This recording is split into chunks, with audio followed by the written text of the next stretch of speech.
in Japan, the ratio of people playing games on mobile phones is the highest among the developed nations in the world. So in China, for example, you still have a big PC game market that's living next to the mobile gaming market. The same thing in Korea. In America, people are still playing games on on the PC and on consoles at scale as well. But the mobile gaming market in Japan is has 70% of the overall gaming market. So it's a gigantic market on mobile.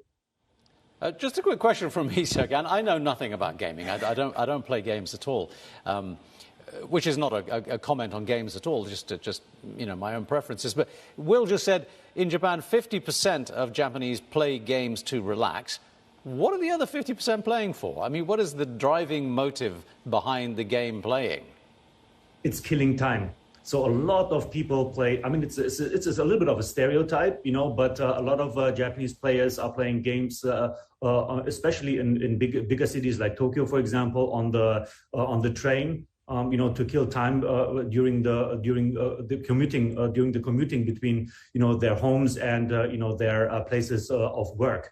So I think that the Japanese gaming market being very much smartphone focused plays a role there in the aspect of them playing games just to kill time and to make it less boring sitting on the train.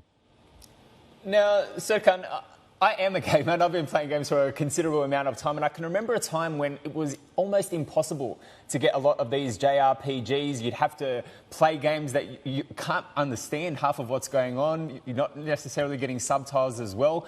But an industry has been built in Japan that is incredibly focused on that specific Japanese market. But now we're seeing a lot of instances where they do have mass appeal.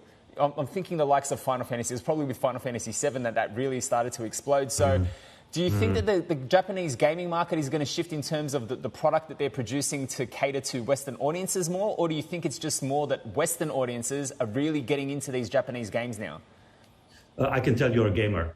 But I think it's a little bit of both. I think that, the likes of Capcom and Square Enix and Konami, for example, over the last couple of years, they've woken up to the fact that, the world is more globalized now, that a lot of Western players are growing up with, Japanese pop culture.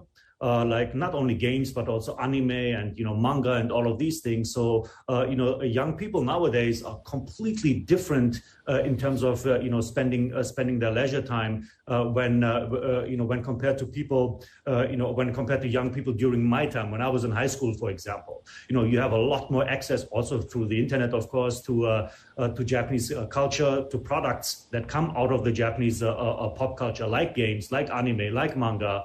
And you have a totally different audience now. Again, that is much more open to Japanese games, for instance. And I think it's a little bit of both. So both the demand side and the supply side, in terms of Japanese video games, are a lot more globalized now.